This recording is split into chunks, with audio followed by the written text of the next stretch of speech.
Ayan po mga kapida, isang magandang oras po sa lahat at welcome po sa aking channel. Eto po, nagsalita na po mga kapida, ito hong si Vice President Sara Duterte patungkol ho sa nangyari hong pagdinig po kahapon mga kapida, diyan po sa House Committee on Justice, kung saan po ay tumistigo po mga kapida ito hong si dating Senador Antonio Trillanes IV laban po sa kanya mga kapida. Okay? At tila pakikipagsabuatan po mga kabida sa AMLAC, Commission on Audit at maging ito hong House of Representatives mga kabida. May kanya-kanya ho siyang banat po dito ho sa mga institusyon na binanggit ko po mga kabida, okay? Lalong-lalo na po ito hong House of Representatives. Mantakin nyo inakusahan po niya mga kabida ito hong HOR na tumanggap daw ng maletas. Alright? Take note of the term maletas. Ibig sabihin po, ang dami hong maleta po mga kabida. Alright? Eto, babasahin ko lang po ito hong statement po ng Vice Presidente. Bago lang po ito mga kabida. Pahayag, April 23, 2026. Mga kababayan, for nearly a decade, Mr. Antonio Trillanes IV has been peddling the same incredible story about alleged billions in bank accounts from 2016 to 2026. Nothing in his narrative has changed.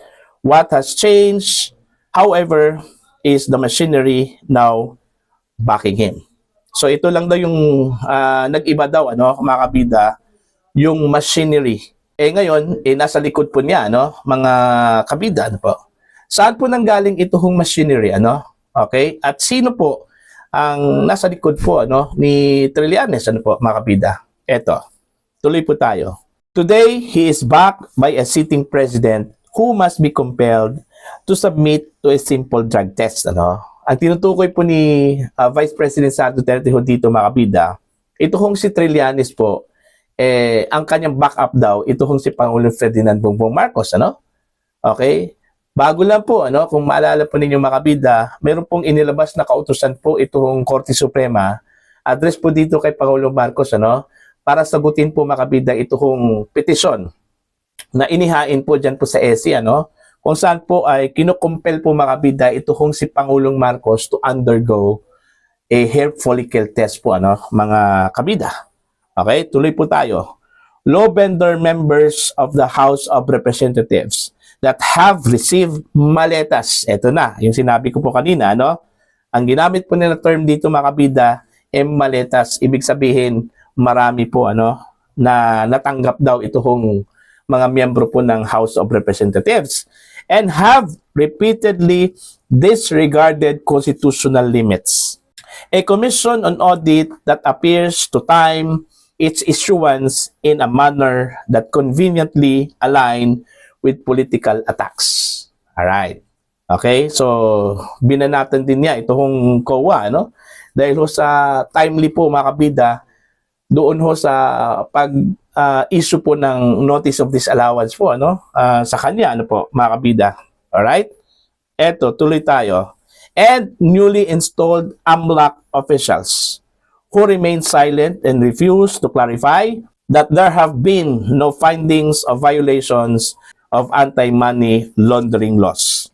And the billions of pesos in bank accounts are untrue. So pinasilungalingan po niya yan, mga kabida, yung billions of pesos na nasa kanyang bangko daw, mga kabida. Okay? Hindi rin maikakaila ang timing ng lahat ng ito. Ang sunod-sunod na aligasyon at kaso laban sa akin ay nagsimula matapos akong umalis sa gabinete.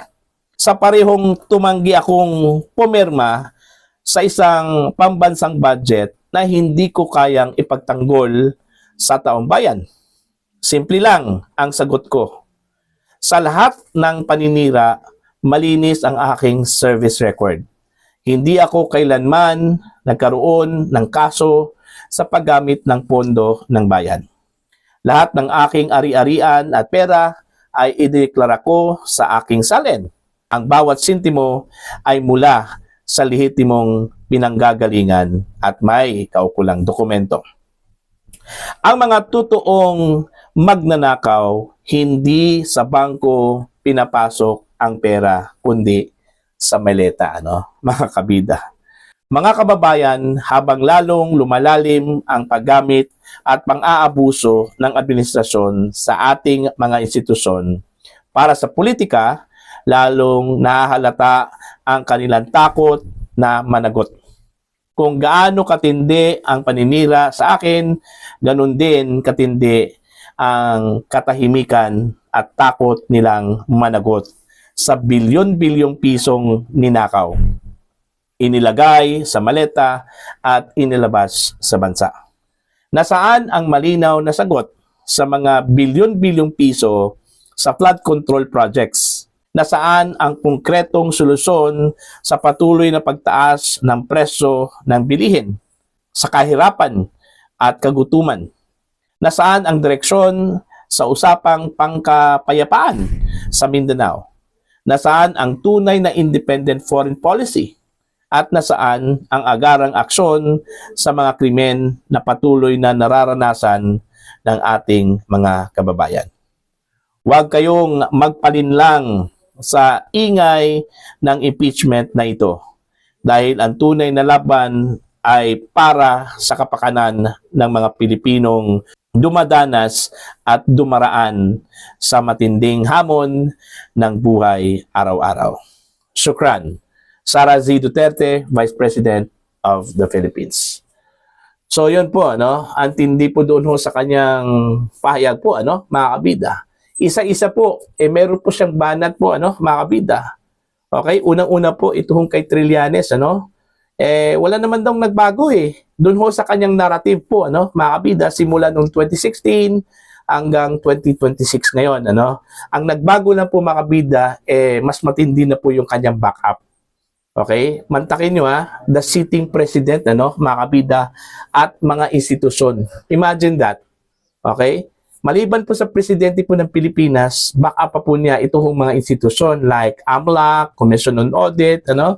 Pareho po, mga kabida, na very timely yung kanilang paglabas po, ano? Okay? Katulad na lang po itong Commission on Audit, ano? Bigla na lang pong naglabas po ng notice of disallowance po, ano, sa kanya. Okay, mga kabida. Kung tutuusin po, mga kabida, yung kanyang notice of disallowance po, appealable pa po, ano? So, hindi ho dapat ilabas, mga kabida. Pero ang nangyari po, inilabas po ng COA. Binigay po, mga kabida, sa Committee on Justice. Diba? Saan na po yung due process doon, ano? Mga kabida, ano po? Alright? Itong AMLAC din, okay?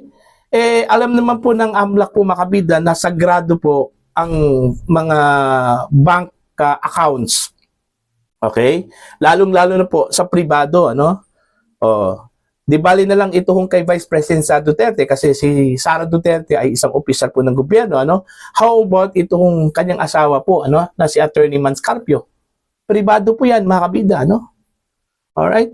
Pero bakit inilabas po yung kanyang bank records, mga kabida, no? Okay? So, although hindi po apektado si Sara Duterte, kasi sabi po niya, no, mga kabida, na lahat ng mga transaksyon, lahat ng mga ari-arian, pera niya sa bangko, mga kabida, ano, nanggaling po sa lehitimong transaksyon. Okay? Meron po siyang mga dokumento po, ano, mga kabida, na pwede ho niyang ipakita bilang mga ebidensya po. Ang hindi lang po niya maintindihan po, ano, itong paggamit po ng mga institusyon sa gobyerno. Okay?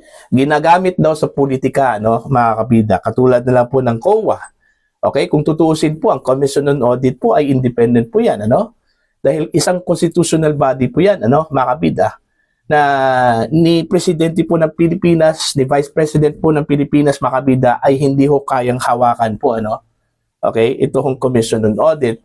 Pero sa paningin po at pananaw, ano, ni Vice President Sara Duterte, tila nagagamit daw, ano, mga kabida, ano po. Okay? So, sa panghuli po doon ho sa kanyang pahayag, mga kabida, nananawagan po siya sa taong bayan na huwag hong magpalinlang dito sa ingay po ng impeachment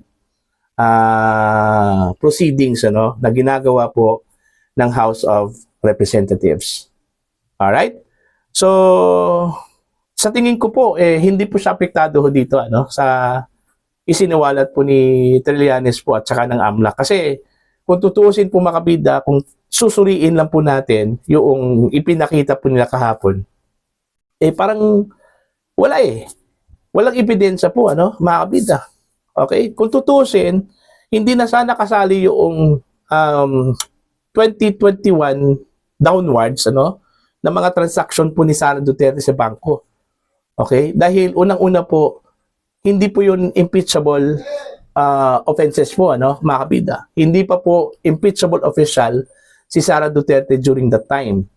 Okay? Ang dapat po, nag-focus itong House of Representatives bilang pagkuha po ng mga ebidensya mga kabida, yung 2022 hanggang 2025.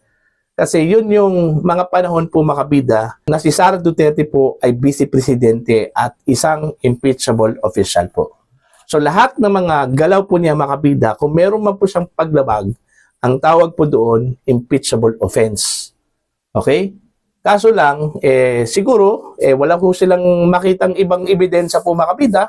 Okay? Pati yung hindi ho kasali, pati yung panahon na mayor pa po siya mga kabida, at saka pati yung nasa privado pa po si Vice President Sara Duterte, isinali po yung kanya hong accounts mga kabida, okay, na nasa bangko. Okay?